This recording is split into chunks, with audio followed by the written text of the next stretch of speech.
If you've gotten your study visa, your training visa, or your opportunity card visa to Germany, watch this video up to the end. This video is the guide to a successful start in Germany as an immigrant coming for the first time to Germany. If you've not gotten your visa, relax, okay? You're also going to get your visa. Just relax, be on that waiting list, you're going to get it. Hi guys, welcome to my YouTube channel. Today I'm going to be talking about a guide to a successful start in Germany. As an immigrant, what are the things you need to do firstly when you get to Germany to have a successful and sweet life in Germany? It's people like us that are doing this kind of video for you that will make your life more easier. We did not have people to do this for us when we actually came, and we went through like, you know, the hurdles. So we ran so that you can walk, okay? So watch this video up to the end and let me know what you think in the comment section. The first on the list for a successful start in Germany is your apartment registration. They call it Anmeldung in German, okay? When you get an apartment from a landlord, if you're using a private apartment, or you decided to stay in a shared apartment in your university, which is way cheaper, they call it WG, you have to go to the state house. They call it Rathaus in German. Go and register your apartment there. Why you're registering your apartment is because after registration, you start getting your emails sent to your post box. Your post box that has your name written on it, your full name written on it. You start getting your emails, you start getting your radio bill. Yes, you're going to pay radio bill, even though you don't have a radio, even though you don't have a TV in your room. When you register your apartment, you're going to be paying radio bill. Don't worry, it's really cheap. So you'll be getting your email sent to your post box. Afterwards, the 6 months or the 3 month visa given to you from your home country, if it's Nigeria you're coming from, if it's Ghana you're coming from, if it's Cameroon you're coming from, they usually give like 3 months. They gave me 6 months. I don't know what they're going to give you. You have to go to the Ausländerbehörde. In English, it is the office for foreigners, for immigrants and foreigners. There you have to register that, okay, I am now in Germany. They're going to give you a temporary residence permit. Now, to get a temporary residence permit, you need to have registered an apartment, which is why I said the first and foremost thing you need to do is to register an apartment. Now, if you are going for a private apartment, your landlord may need certain things that you have to get beforehand. For example, if you came to Germany with a blocked account, those that have gotten their visa already know what I'm talking about. You would need to submit that to your landlord. You will need to submit your passport, your international passport, to your landlord. The reason why you're submitting your block account to him, the certificate of your block account, is to show that, okay, I have money to take care of myself. I'll be paying my bills on time. He wants to know that he will not be begging you for your rent, okay? Then you need to also submit your school registration, your semester registration certificate to your landlord, so he knows that, okay, you are still in school, okay? Afterwards, it's going to give you your rent contract. Please, I know people don't like to read contracts because they are long and boring. Please try to read what is on your contract. It is very important so that you don't get cheated. It is very important to read what is there. It's better to read what the rent is, what your caution fee is, and it's going to give you a document showing the things that are inside the room. Make sure that when you are leaving that apartment finally, those things that are on that document are in that room. If not, you will be charged for missing items. So before signing that document, before signing any paper, make sure that what is on that paper, it is what is in your actual apartment before signing it. Open your eyes in Germany, okay? Now, after you've gotten your rent contract, that rent contract, I'm talking for people that are going for private apartment now, because it is way different from the shared apartment. Shared apartment process is really simple, okay? So you take the documents, you go to the Rathaus. It is in your area, okay? You go there, you register it, then you book an appointment with the home for foreigners, which is the Ausländerbehörde. Then when you apply, it takes about 3 weeks to a month. Then you go and pick up your electronic card, which is your temporary residence permit. which as the first time they'll give you 2 years. Okay, 2 years. When the 2 years is almost over, you go again and register. They give you another 2 years. As long as you're still in school, they keep on giving you 2 years until you finalize your studies. Then after, when you finish with your studies, they will now give you 18 months to look for a job. Okay, that's for another video entirely. Number 2 on the list is obtaining your health insurance.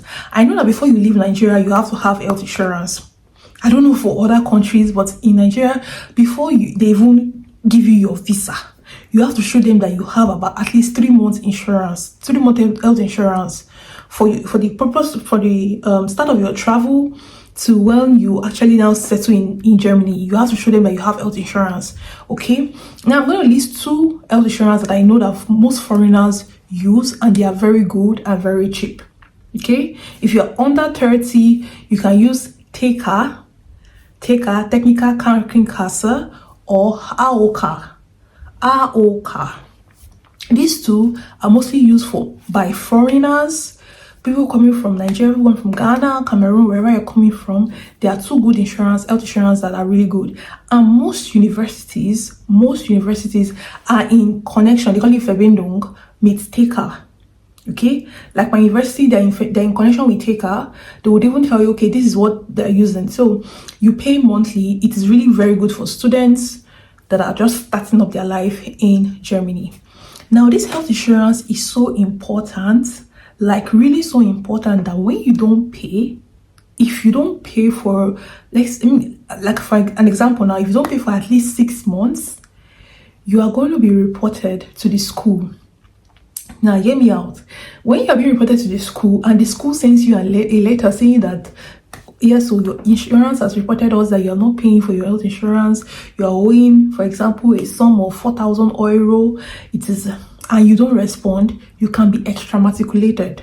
Yes, you can be. It is so important.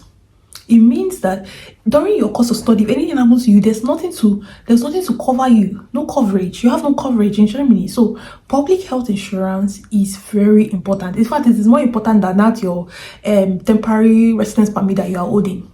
It is very important. They don't play with public health insurance at all. So it's either you go for Teker or you go for Hauka. It's your choice, but they are really very good and they are cheap. The third on the list is opening a bank account.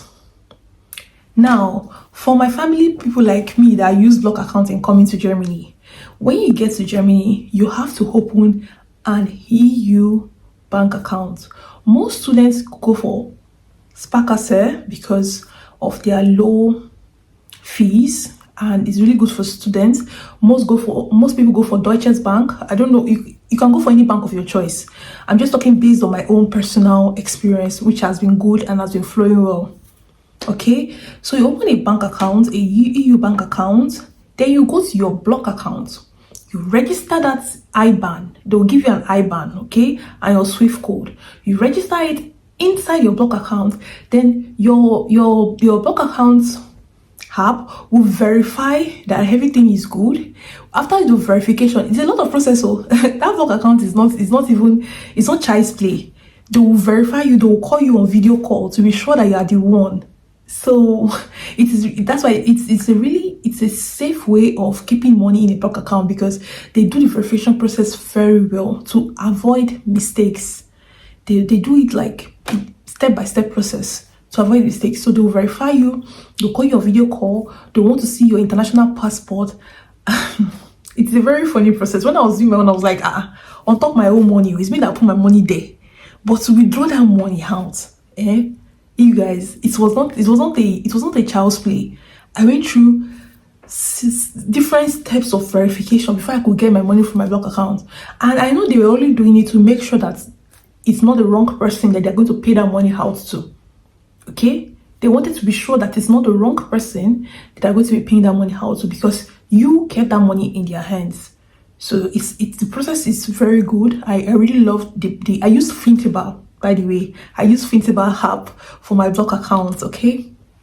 So afterwards, they're going to be paying you monthly. You don't need to stress yourself.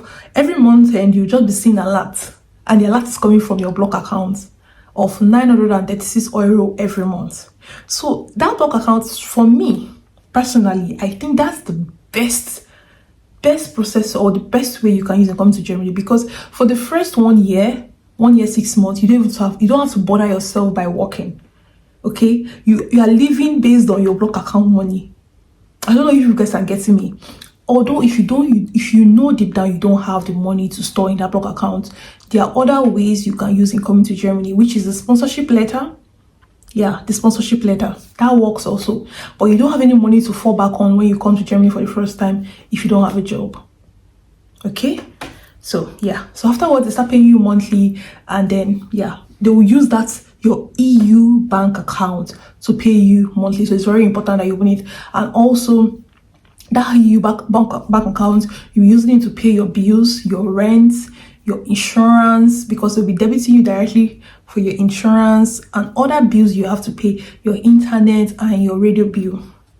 The next on the list is getting a SIM card. You have to get a SIM card. Although some people relax a bit on that because they still have their homeland SIM card still working on WhatsApp. They don't want to go through the process of another SIM card and everything. But getting a SIM card is very important in this country, because if you're working, you need to submit your foreign SIM card, your foreign number. You won't give them your Nigerian number or your Ghanaian number. It's not possible. Okay, there are other things you need to do, that you need to submit your foreign number. Okay, there are different verification processes you need to do, that you need to submit your foreign number. And that's this is a number that is really good for students. I think it's O2. I don't know what you guys are using, but O2 is really good. Yeah, if you're already in Germany, let me know what SIM card you are using. But for me, I'm using O2, and they're really good for student, and it is cheap. It is cheap monthly.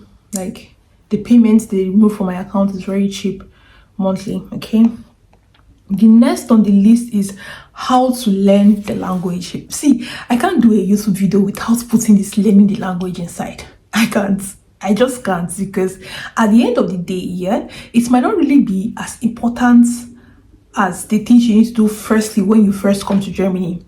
But during your summer break, try as much as possible to learn the language. It is very important that you learn the language when it is time. Okay, now also first on the list, also I think try to get a mini job. If you came to Germany without a block account, try as much as possible to get mini job, because the small money you use in coming year, it will finish, because you're going to be paying bills monthly, so it's going to finish. So I would say that you should try as much as possible to get a mini job that can sustain you for the time being while you focus on studies. Also, if you got your visa late, like me, I got my visa late and they were already in the 4th semester, try as much as possible to go to your school, complete your registration, get your student ID card. Very important. Get it, go to your classes, try to get your lecturer's number and email address. Send him an email that you just came to Germany, you would like to be registered under their course from the 1st semester. Okay, you don't have to start from the 4th semester when if you got your visa late like me. If you got your visa early and they are in the 1st semester, congratulations. But if you're like me that got it late and they were already in the 4th semester, you don't have to start from the 4th semester. Nobody is going to flog you. That's the good part about Germany. It's your choice. You have choice. That's the good part about a working system. It is a working system. You have a choice. So you go, you text them or email them, let them know that you want to be registered in the first semester. You take the exams that you are comfortable in. Okay? You don't have to rush and take all the exams and then fail. You take the exams that you're comfortable in and then pass. One thing I need to leave you guys with as I end this video is that, note, in universities, if you fail 3 times, you are going to be extra matriculated. You fail the first time, you can take it again. You fail the second time, you can take it again. If you fail the 3rd time, you'll be dropped out of school. But the good part is, you can always reapply to other schools and get admission again. That's the good part about the working system. But try as much as possible not to keep on failing and failing and failing. Okay? If you watched this video up to this end and you found my video helpful and you've not subscribed to our channel, please join the family, subscribe, and let me know in the comment section. If you're already in Germany, what do you think immigrants should do firstly when they arrive in Germany? And if you're on the waiting list, there are a lot of people that are telling me, oh, they're on the waiting list, what should they do? Just hold on, keep the faith, keep the hope. You're going to get a date and you're going to get your visa, because during your interview, when you submit the right documents, the visa success rate is 100%. I look forward to seeing you in Germany. See you in my next video. Bye bye.